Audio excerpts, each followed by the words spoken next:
So I have posted online these extra slides for you. Look at them and go back to these figures in your book and try and figure out for yourself which of these volumes are going to be found on this curve. So remember chymographs, as I explained in the last lecture, they're turning counterclockwise. So you actually read the tracing from right to left. These are a series of tidal volumes. Because the paper is moving so slow, each millimeter of paper is 1 second. Then you're going to have several breaths in a minute. Usually about 15, there's a normal respiratory rate, 15 breaths per minute. When you're sucking through these long tubes, you might actually be sucking a little faster or maybe even a little slower. So tidal volumes take, if I ask you for a mean value, then add a couple of those together and figure out what the average is.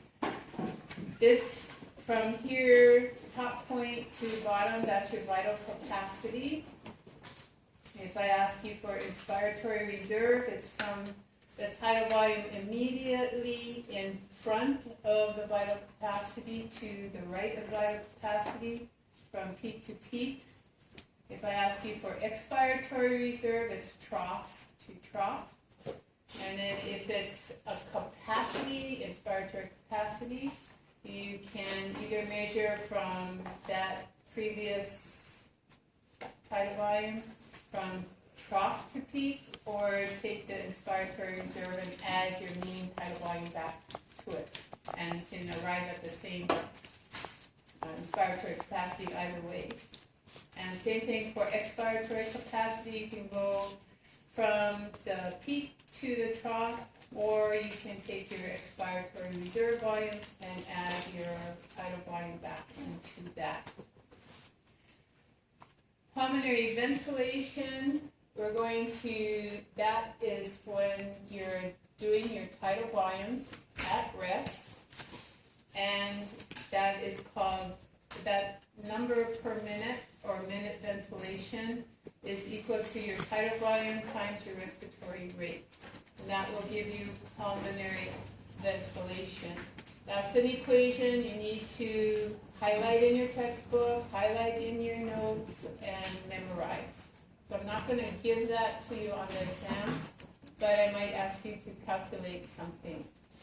So a table, and subject B, what is their pulmonary ventilation? You look up what their tidal volume is, what their respiratory rate is, and then multiply the two together, and you got their pulmonary ventilation. Can also be asked to do alveolar ventilation. That is not the same thing as pulmonary ventilation. We'll be talking about that in a little bit later in the chapter, in this lecture. Pulmonary ventilation, you're ventilating a whole lung, and that includes airways that are not involved in gas exchange. Alveolar ventilation is the ventilation of your alveoli without the airways, the volume that's in the airway. So we're going to subtract that out and then do that calculation to get to alveolar ventilation. This is your timed vital capacity, referred to as forced expiratory volume in 1 second. And this, we went over last time, is an indication of whether you're getting normal volumes of air out very quickly, or if you're having to blow against some resistance, maybe asthma, constricted airway, or are you losing your ability to fill your lungs and the connective tissue snaps back really quickly and you get over 90% of the air out in a second. So if you're under 70%, you're considered obstructive problems like asthma, bronchitis, or even emphysema would be severe obstruction. If you have fibrosis, then that's a restrictive problem. And restrictive problems, you're getting more than 90% out in 1 second. When you exhale forcefully, whether you're doing a regular vital capacity or a forced vital capacity, you come to a point where you just can't get any more air out. And this is because even normal lungs, your airways collapse under all that pressure to get the air out. In normal lungs, it usually occurs at very low lung volumes. You get most of the air out before your airways collapse. And your pressure is very high down here and close to the later bronchial branches are going to, well, actually the earlier bronchial branches are the ones that are going to collapse under the pressure. And the pressure is going to be pretty high. It has to be high to get those airways to collapse. But if you've got obstructive lung disease, you're working to try and get the air out against an increased airway resistance. At very much lower pressures, you're getting the airways collapsing even earlier, closer to the alveoli. And you're ending up with a huge volume of air. So here we've got low lung volumes. Here we've got high lung volumes getting trapped by the airway collapse. So more airways are collapsing. You're getting airways collapsing closer and closer to the alveoli under this pressure. So read up on that in the chapter. We're going to now talk about normal air flowing in and out of your alveoli. And this is kind of a strange figure, but it's across all the textbooks. They all use this to explain air coming in and out of your lungs. This one circle is representing all the alveoli. And this one little block here is all your airways. Your airways anatomically make up about enough volume for 150 mLs of air. So all the conducting airways that don't gas exchange, if you put air just into those conducting airways, it would be 150 mL. So every time you inhale 500 mLs of room air, the last 150 mLs that you're inhaling from the room never reach your alveoli because it's still in the conducting airway. Where does that 500 mLs then come from in your alveoli? You have 500 that went in there, but the first 150 that you put into your alveoli was the 150 that was in your airway after the last exhalation. So the first air that comes back into your alveoli is old air that you just exhaled from your alveoli, which contains CO2. But the remaining 350 that gets into your alveoli is new air from room air. And that's important because room air is essentially CO2 free, unless you're breathing from a bag or breathing from a balloon that has CO2 in it or some other gas. You're getting nice pure air that's CO2 free, at least 350 mLs of that. But 150 is going to be what was in your airways after the last exhalation. That's the first 150 that you inhale. And then you get 350 of nice nice clean room air, and you're leaving 150 mLs of good air in your airways. It never reaches your alveoli. That is the first air that's going to be exhaled. Then you're going to get 350 mLs from your alveoli out into the room. And then you're going to have 150 mLs from your alveoli stuck in your airways to be re-inhaled the next time you inhale. So that dead air space is referred to as dead space because there is no gas exchange occurring there. So you can think of it as wasted air, you can think of it as dead air, you can think of it as anything you want to. It's not involved in gas exchange, but it is a volume that has to be taken into consideration.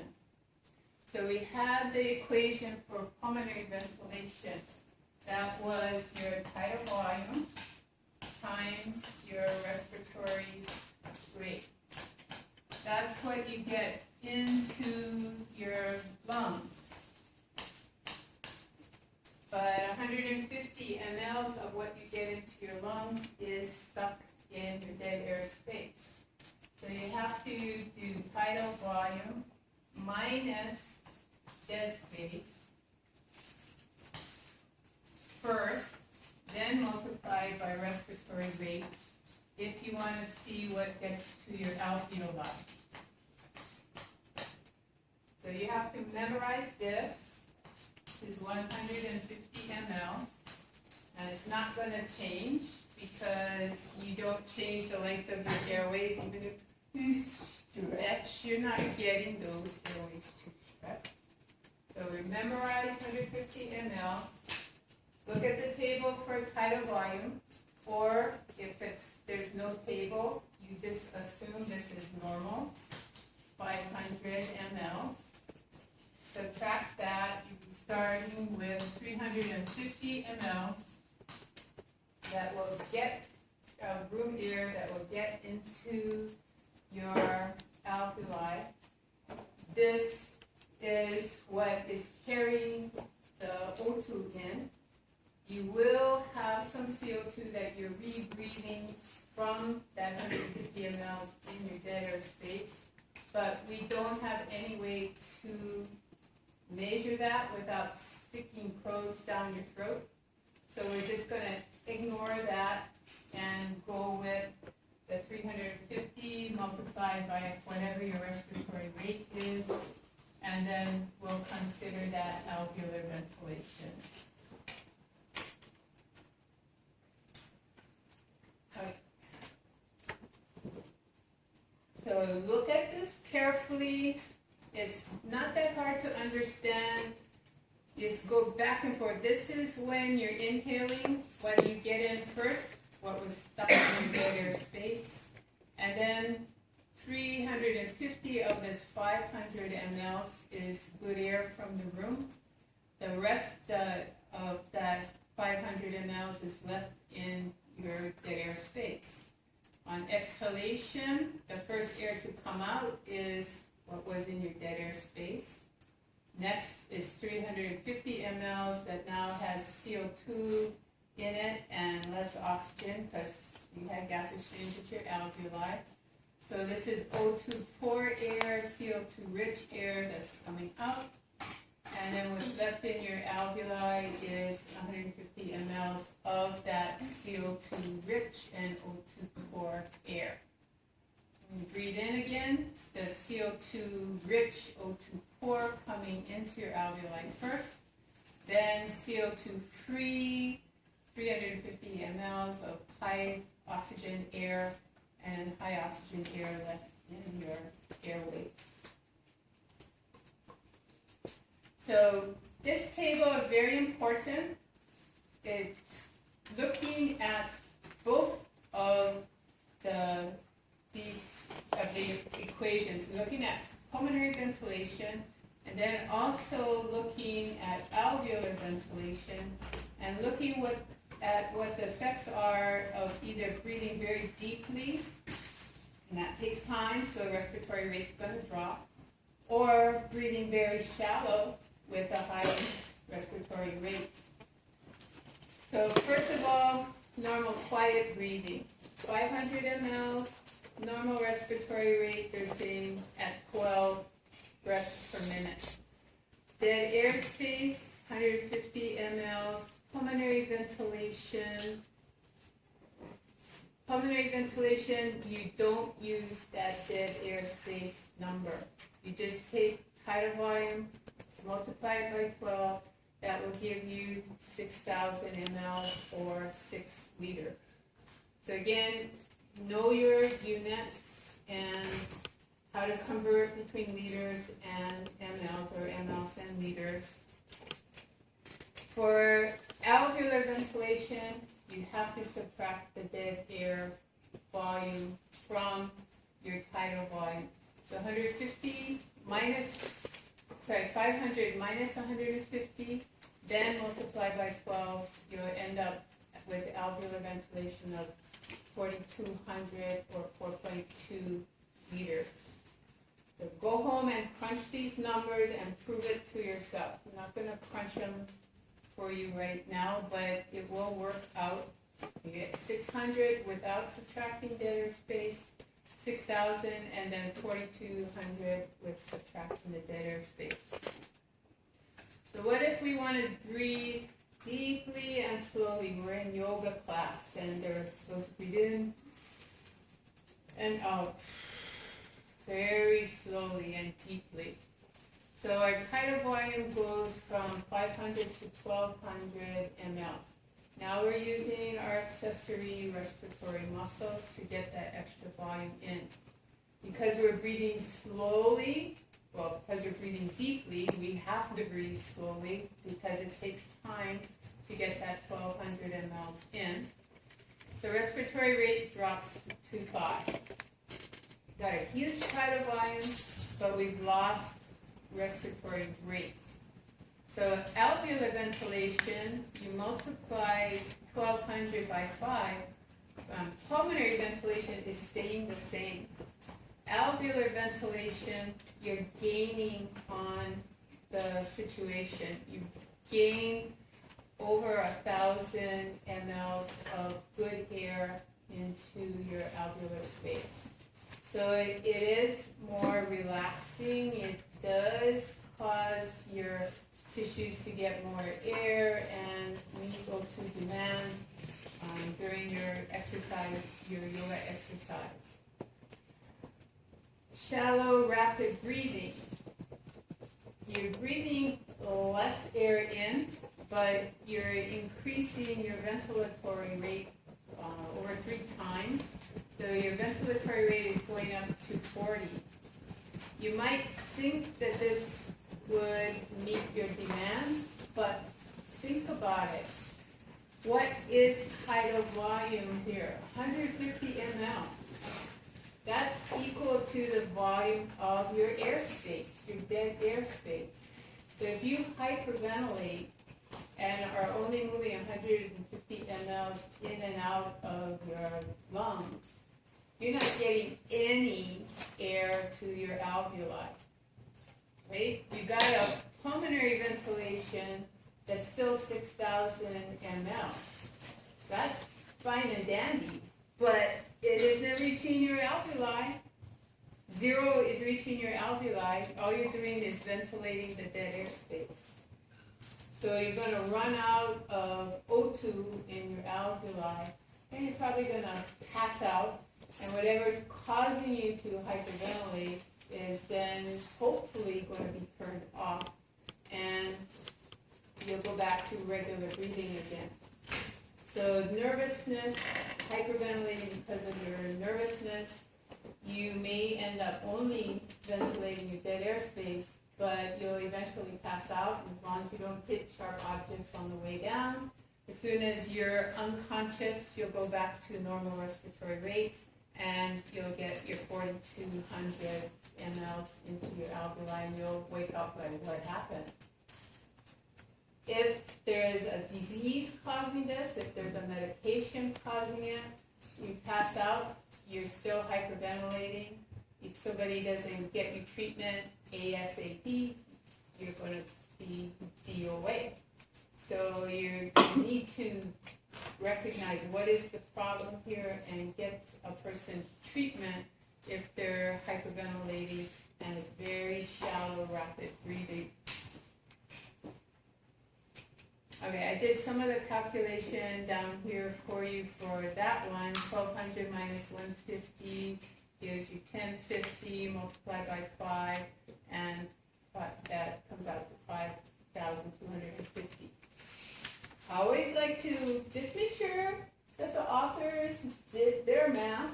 So I go home and I punch it into my calculator and make sure that, yes, these numbers make sense. Use the equation, make up your own numbers, use the equation again and again and again till you have the equation memorized. Because it will not be on the exam. You'll have to take it from your head. Yeah. For the third rate, that's 17. That will be given. If it's not, then you just assume the normal number from the table, which is 12. But it will probably be given. Some books say the normal way is 15, so 12 is somebody else's norm. Okay, ventilation and perfusion. We have anatomical dead space, which is our airways. But we also have what's called physiologic dead space, meaning we don't have a match of blood flowing to every part of the lung that has gas, and we don't get maximum gas flowing to every part of the lung that has blood. We got a mismatch. When you're standing upright and gas gets into your body and gets warm to body temperature, what happens to warm gas? What happens to hot air? You put hot air into an air balloon, what happens to the air balloon? It rises. You put hot air into your body, it rises. So hot air is going to the apex of your lung. Where is the blood going? Down. Because it's warm, yes, but it's dense. So gravity has a greater effect on the blood. Pulls it to the base of the lung. The warming of the gas makes it go to the apex of the lung. And you don't get blood to the apex of your lung while you're quietly breathing. If you increase your blood pressure, yeah, it'll go up to the apex. But during quiet breathing, blood is going to the bottom and gas is going to the top. It's going to the bottom too, but majority of it is going to the top. So you have a ventilation, perfusion mismatch. And that increases your dead air space. You've got gas going up here, but you don't have blood going there, so there's no gas exchange. You've got blood going down here, but the most of the gas is going up here, so you've got a decrease in the gas exchange going on down there as well. So you can look at this, and you can look at the numbers here, and it'll show you what the ventilation perfusion mismatch is. So ventilation to the top of the lung shows you it's 0.24 liters per minute. Perfusion to the apex is 0.07 liters per minute. So you have a ventilation perfusion ratio that's really high, but what does that really mean? It just means that the ratio, you got more ventilation than perfusion, you got a big number there. But that's not a good thing. Down here you've got a lot of, you got more ventilation, you got actually more lung there too. You got a huge amount of perfusion, so perfusion has gone way, way, way up. You have less ventilation than you have perfusion, so you have a low ventilation perfusion ratio. but that's actually a good thing. So a lower ventilation perfusion ratio shows you that you have more gas exchange going on at the base of the lung than you do at the apex where you have a high ventilation perfusion ratio.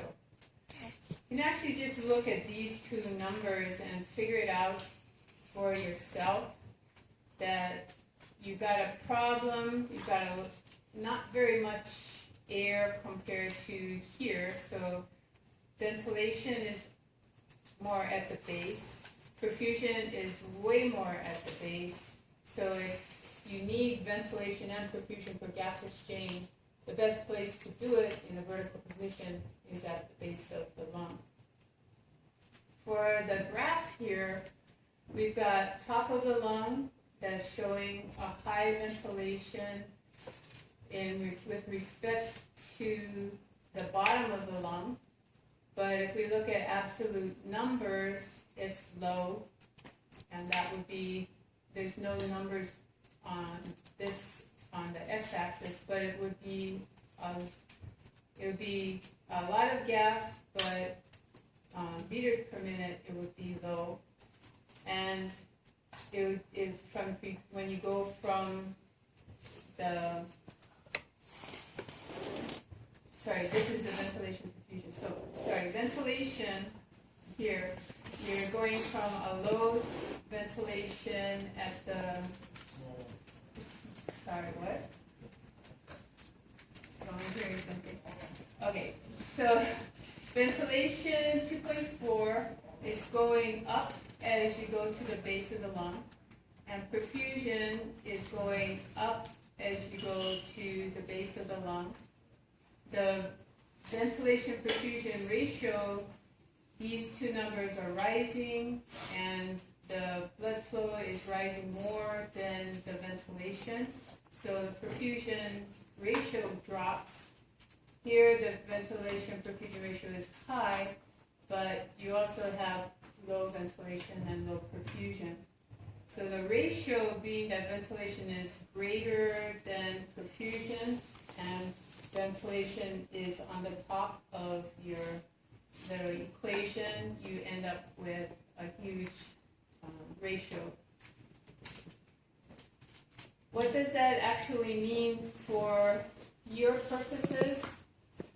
If you go and stand on your head, which part of the lung is going to win? Which is going to have the highest gas exchange? Your apex or your base? The apex. Because now gravity is pulling blood to the apex, and your hot air is going to your base. So it's dependent on your body position. If you're lying prone, face down, where are you going to have the greatest gas exchange? Anterior part of your lung, and less posterior part. You're lying supine, then where are you going to have the greatest gas exchange? Posterior. So whatever the dependent surface is, meaning dependent on gravity, that's going to pull the blood down there. You'll get your oxygenation going to that area as well. And whatever is less influenced by gravity, then the gas will go there primarily and the blood will not go there. So you'll have some perfusion, but it's going to be really, really low until your blood pressure can increase with exercise. Yeah. Are these numbers when you're standing up? These are for a vertical position lung. So in a standing, in a seated position, head up, these are the numbers. Why is ventilation higher on the bottom of the lung than these numbers? These are absolute numbers. You have more lung tissue on the bottom. You have more alveoli down there. So you're ventilating, you're going up the conducting airways, and the air is pretty much going to be equally divided with your primary, secondary, and tertiary bronchi. But as soon as you get into those upper airways, the warmed air is going to go a little bit more to the apex, but you're still going to get adequate ventilation of the base. The critical thing is, where's the blood going? And the blood is getting pulled down to the base of the lung. As long as your blood pressure is at resting value, but as soon as you start exercising and the blood pressure rises, then the blood will start to go to the apex, and that difference will decrease. Okay, another equation. Respiratory has a lot of equations. This one is called Dalton's Law of Partial Pressure. You probably came across it in your physics. So you've got room air, and it's made up of 79% nitrogen, 21% oxygen, and there's a little bit left over that is just almost zero, and that's CO2. It's actually 0.0033%. So for most instances, and for this textbook, they ignore the presence of CO2 in room air. They say it's essentially zero, let's just ignore it. It is there. It is going to contribute to some little bit of pressure, but it's negligible, so yes, you can ignore it unless I ask you to calculate it, and then you have to remember that. So 0.033%, you got 21% O2, 79% nitrogen. You just need to know how to convert from percentage back to decimal places. So 79 is actually 0.79. So just think of $1 and you got 79 cents. You know how to make $1 1.00. 79 cents would be 0.79. So 79% of $1 is 0.79. 21% of the dollar is 0.21, and CO2 0.033. So you've got, that's percent, so this you have to add 2 more circles, move the decimal place to the left. So here you're moving it to the right, but here you're moving it to the left, 2 more decimal places. So if you're asked to calculate the partial pressure of CO2, you start with 0.00033. Okay. Yes? Are we gonna need to memorize the percentages of each? Yes. So 79 and 21, those are easy to stick in your brain. This one, that is a little harder. Is it 0.3, is it 0.00033%, or is it 0.033%? So you've got to get that correct. 0.033. 0.033. Okay, so partial pressure, you write it as P. P is always pressure. Now, if I ask you to calculate P sub N2, then you know that's not hydrostatic pressure. It is nitrogen pressure. Nitrogen is a gas, so this is a gas pressure, not a water pressure. Start out with atmospheric pressure, and unless given another number besides 760, then you use 760. Multiply by 0.79 for partial pressure of nitrogen. Multiply by 0.21 for partial pressure of O2, and then multiply by 0.0033 for 0.00033 for partial pressure of CO2. Go home and crunch those numbers. I've crunched these two for you, and I've also crunched that number for you as well. So 760 times 0.79 will give you 600 millimeters mercury pressure. And here we've got 0.21 times 760, that's 160. You add those together and there's 760 already. So you say, well, where does that 0.25 come in? Well, they've rounded these numbers up to 21 and 0.79 or 79%. So they're actually a little bit below that, and that's why you can fit that CO2 into the room air as well. This is room air. What gets into your alveoli is not at that same partial pressure. What happens to air when it enters your nice, warm, moist airways?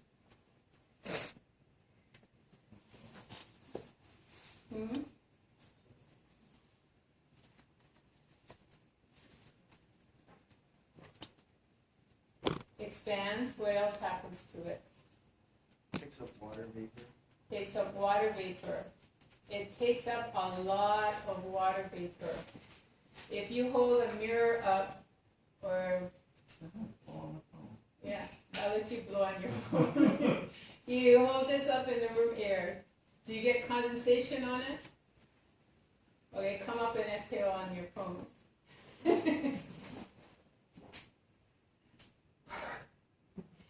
And hold it up. Okay? So it's condensation on this phone. Hopefully that didn't destroy your phone. That would if I dropped it off. Okay, so you got a lot of moisture there. You actually have 47 millimeters of mercury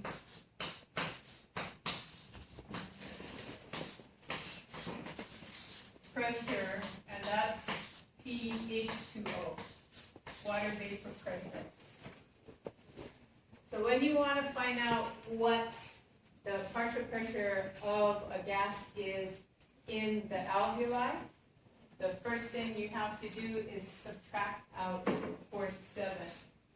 So you start with your atmospheric pressure, 760.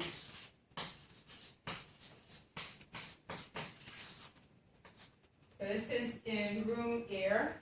So you can actually call this partial pressure ambient, and it's essentially dry. But when you want to go to alveoli, then you have to take this 760 and subtract out the 47,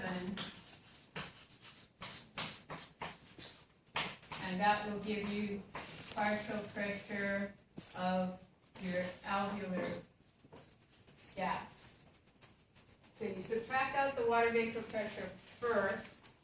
You come to the lower partial pressure, and then you start with that and multiply it by 21% or 79% or 0.033%. So ambient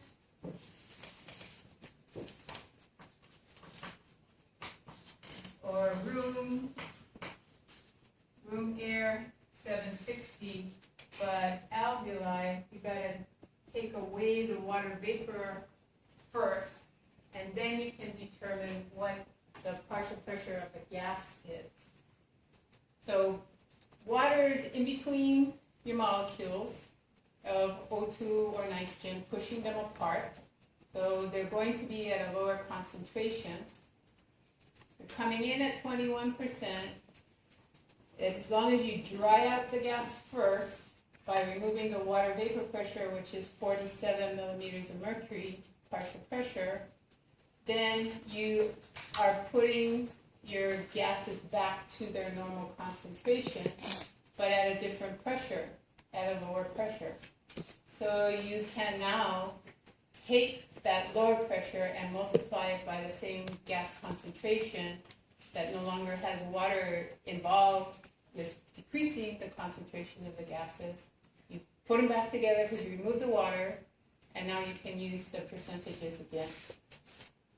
So when you want to find out what it is in alveoli, remove water vapor pressure first, and then do your calculations.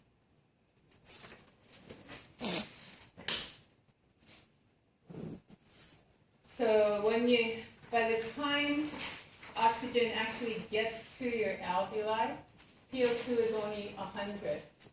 PO2 was 160. PO2 was 160 entering here, but by the time it gets to your alveoli, with all the water vapor pressure involved, it's only 100 millimeters of mercury partial pressure. Consider CO2 to be around 40 millimeters partial pressure. Where does all that extra CO2 come from? Comes from your bloodstream. It already has diffused into your alveoli, and it diffuses, it's really diffusible. It's getting out into your airways. So by the time you suck the room air in and the airway air is coming back in first, there's a lot more CO2 in it when it arrives at your alveoli because it's getting the CO2 from the airways, which were getting the CO2 from your last exhaled breath. So when it comes back into the alveoli, PCO2 is now at 40. You look at arterial blood that's coming to the pulmonary circuit, the O2 coming in is at 40. The PCO2 should be at 46. So they lost the number up here somewhere. So 46 for PCO2, it's going to go through the lungs. It's still going to be at 46 when it comes by the alveoli. The PO2 at the tissues is 40. It's still going to be at 40 when it comes past the alveoli. So we've got concentration gradient for oxygen that's 100 to 40. You got 100 O2 molecules in your alveoli for every 40 that are coming through in the red blood cells and plasma. Steep concentration gradient for O2 to get into the blood and be transported by the blood. It's a good thing because you need the O2 out of the tissues. CO2, you've got a returning PCO2 of 46 and an alveolar PCO2 of 40. Sounds like that's not a very big concentration gradient. But remember, CO2 is much more soluble and also it diffuses much better than O2. So this concentration difference is adequate to get CO2 out of the blood into the alveoli and then re-equilibrate to 40 to go back out to the tissue. The CO2 partial pressure doesn't change very much, but it's adequate. That 6 millimeter mercury difference in pressure is adequate for CO2 to leave the tissue and get into the blood and leave the blood and get into the alveoli. O2, which is not as soluble and doesn't diffuse as quickly, it needs a higher concentration gradient to get it going into the blood. So blood coming out, or back to the left part and then out to the tissues, it will have equilibrated with the alveoli. So PO2 leaving is going to be at 100 millimeters of mercury partial pressure of oxygen. PCO2 leaving the lungs will be at 40 millimeters of mercury partial pressure. When you get out to the tissues, your resting tissues right now, their PCO2 is 46 and their PO2 is 40. So blood will equilibrate with that as it's going through the tissue capillaries. CO2 now will rise in the blood to 46, and O2 will leave down its concentration gradient to the tissues and will now equilibrate with the previous tissue PO2, and blood will now be 40. The O2 will be consumed to make energy to run your metabolic rate as it is at rest. So that O2 isn't going to build up out there and prevent new O2 coming out. It's going to get consumed, and new CO2 will be produced. So the O2 will drop, the CO2 will increase in the tissue. Next volume of blood coming by, it will unload O2, pick up the CO2, and so forth and so on. So tissues know the 40. It's going to be on a lot of graphs. It's a very important number to know. We're going to use that for determining saturation of hemoglobin on curves, and also the total content of O2 in blood on later graphs. So 40 is a good number to memorize. So is 46 a good number to memorize, and 140 here. So 40 at the lungs, you have 40 for CO2 and 40 for arterial PO2. So a little bit easier to remember just that one number. The PO2 at 100 will equilibrate with the 40, and the PCO2 46 equilibrate with the 40 of the PCO2 of the alveoli.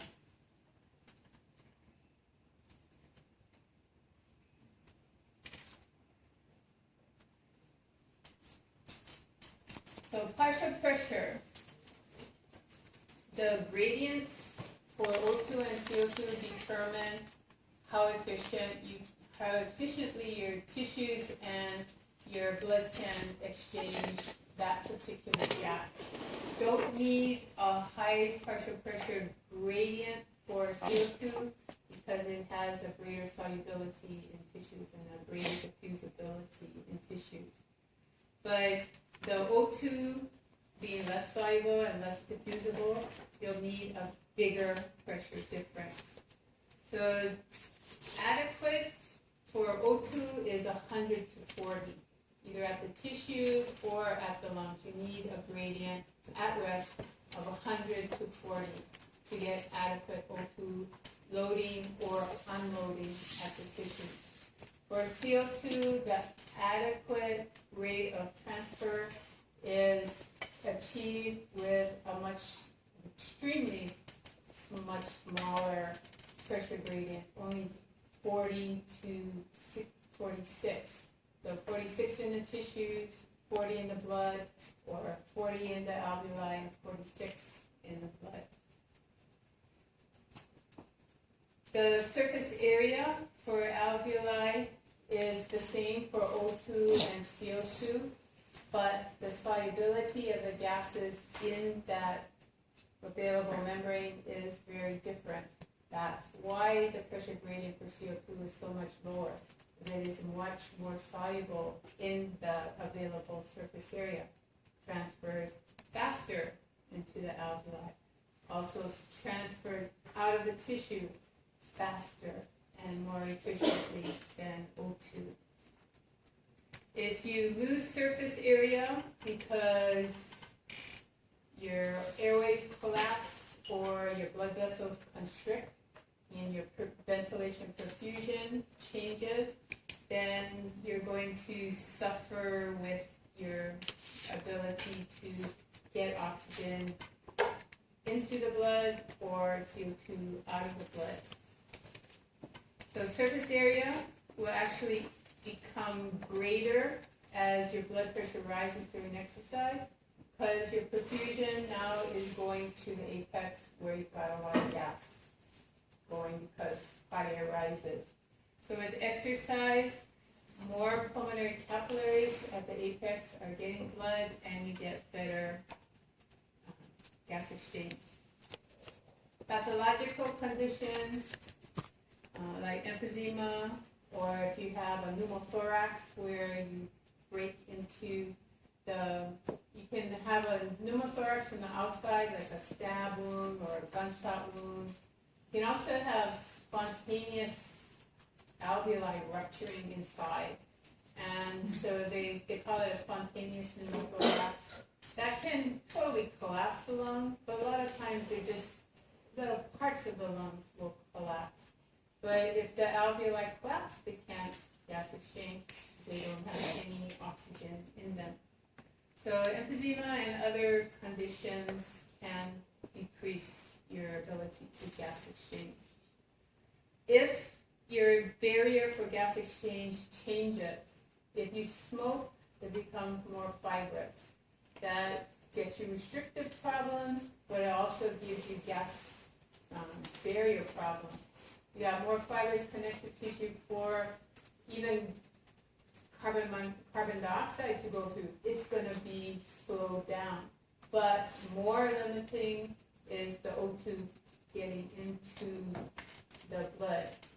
So fibrosis, you can also get water filling up in your lungs due to edema. You got inflammatory reaction, and fluid is now leaking out of your blood vessels and collecting in the alveoli. That creates a barrier for gas exchange. If you get pneumonia, a lot of times the fluid collects outside the alveoli, but in the interstitial space, so between your alveolar membrane and your endothelial membrane. So now you have an increase in gas exchange, decrease in gas exchange because the fluid is between your alveoli and your endothelial cells. The diffusion constant, this is showing you why CO2 doesn't need as great a concentration difference, because it diffuses 20 times more efficiently than O2 does. So it's gonna be handled even when you have trouble with getting O2 into your blood. CO2 usually doesn't have as much of a problem getting out of your blood as O2 does getting into your blood.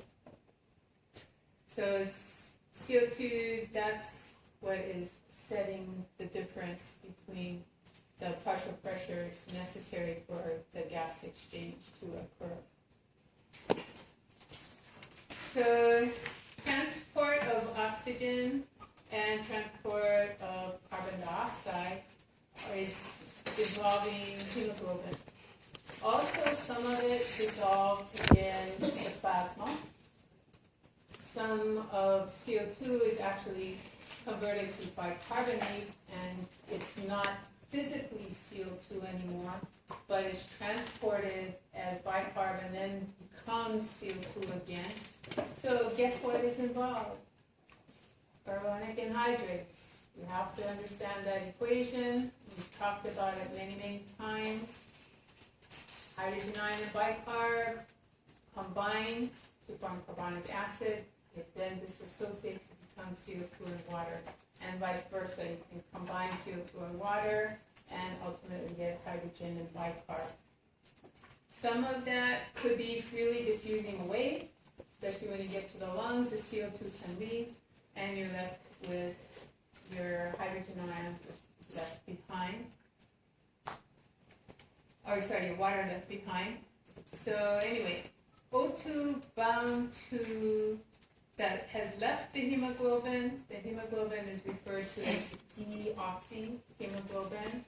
and that has a bluer color, a purpler color to it, hence the deoxygenated blood in your veins. Your veins have a purpler color than the arterial blood that spurts out of a ruptured artery, which is bright orange. So having the oxygen on the hemoglobin, and that is called oxyhemoglobin. The iron then is going to be oxidized and give you a rusty red color to your blood.